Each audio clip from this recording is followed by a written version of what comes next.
Hi, I'm Ammon, and this is I think this is video 4. Let's go with video 4 of Being in Time. We're working our way through the epigraph, but we're going to make a little more progress today.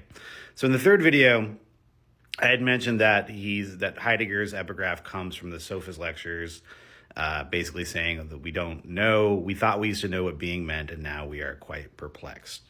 And I mentioned that this is going to be right before, and Heidegger will actually refer to this right at the opening of Being in Time, so right after the epigraph, to a passage in the Sophist where Plato discusses what he calls this gigantomachy perites ousias, the gigantomachy battle of the giants, this mythical battle that I talk about in my second video between the Olympians and the giants. I've also mentioned a couple times now that you've made a mistake by talking to somebody who is too friendly to poets, and this is going to show up again today. Because one question we have to ask ourselves is how far, whenever we use analogies in either exposition or argumentation, and we're going to see a little bit of both going on over the course of Being in Time, we always have to ask ourselves, how far do we take the analogy? Generally speaking, arguments by and explanations by analogy look for some similar parts, but that doesn't mean that the two things in question are identical. And oftentimes, in fact, the difference will end up becoming relevant to how the analogy functions too. So Plato, in the Sophist lectures, which is generally considered one of Plato's later lectures, or Sophist dialogues, not a lecture, right? In one of his later dialogues, Plato uses this term, this gigantomachy perites ousias, to describe a battle between the idealists, right, and the corporealists, is how this is often discussed. People who believe that being is largely a matter of ideas or forms, and people who believe that being is primarily about bodies, which maybe is the same thing as matter. I'm going to resist, by the way, speaking of arguments from an analogy that a lot of my colleagues make without acknowledging is that they tend to think that all forms of dualism collapse to the kind of materialism, idealism, dualism that we see in early modern philosophy. I'm really going to resist that here because I don't think it's very helpful.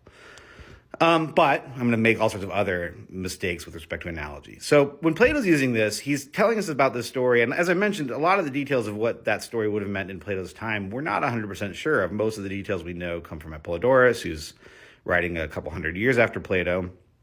We know, as I mentioned, we know that Heracles is involved. We know that these giants are earth-sprung, perhaps autochthonic children only of Gaia.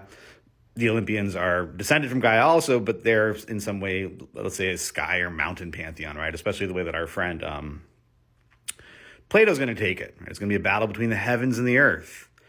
And the Eleatic stranger, who's the main interlocutor in Plato, is going to take the side of, and very explicitly, of what he'll call the friends of the forms.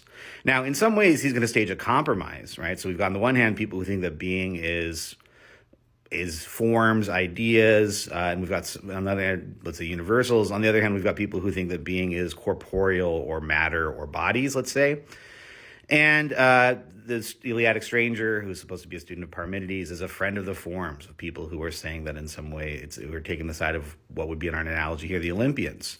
In fact, although Plato's going to stage a compromise, even in order to make that compromise work, the Eleatic stranger is going to have to, quote unquote, tame the savagery of these giants, because of course you can't get them to say anything, right?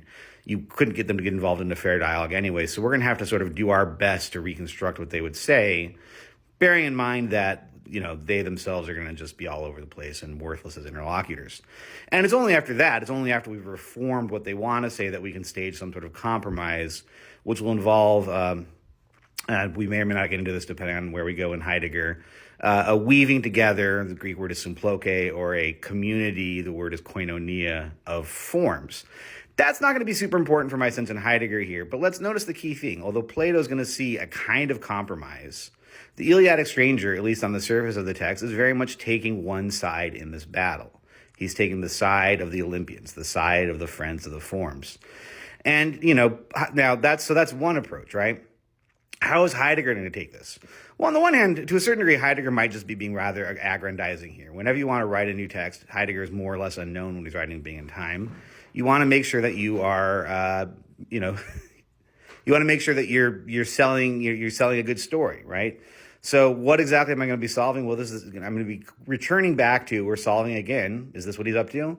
the battle of giants, the battle with the giants concerning being that Plato had mentioned that was forgotten, and that in our time, Heidegger will say, not only do we not become confused, we're so confused that we don't even know we're confused. Right? We've forgotten that there even is a question at all. So notice right up front, rather than retrieving a solution, which is not exactly what Heidegger is going to say Plato says here, and if you read his Sophist lectures, is not exactly what he says Plato does there. But Heidegger is going to say that he's going to try to retrieve a sense of this battle. Here's this weird thing. There's this gigantic battle, but much like the actual gigantomachy, it would seem that we've lost track of most of the details of this battle. So we're going to start off with that in our next video. We're going to talk about what exactly are we trying to retrieve. It turns out the Heraclean effort is no longer to save the Olympians, but to remind anyone that there's a battle at all. And then our next question that might come from that is, well, why should we want there to be a battle? What exactly is this battle going to do for us? So we'll take up those two questions as we move into the first part of Being in Time. But in addition to that, even though I'm clearly fond of my obscurantism and rabbit holes, I will also give you what is straightforwardly the thesis of Being in Time, and also discuss what I think one of the main things that people ignore when they're talking about Being in Time. So I'll see you guys later on those two issues.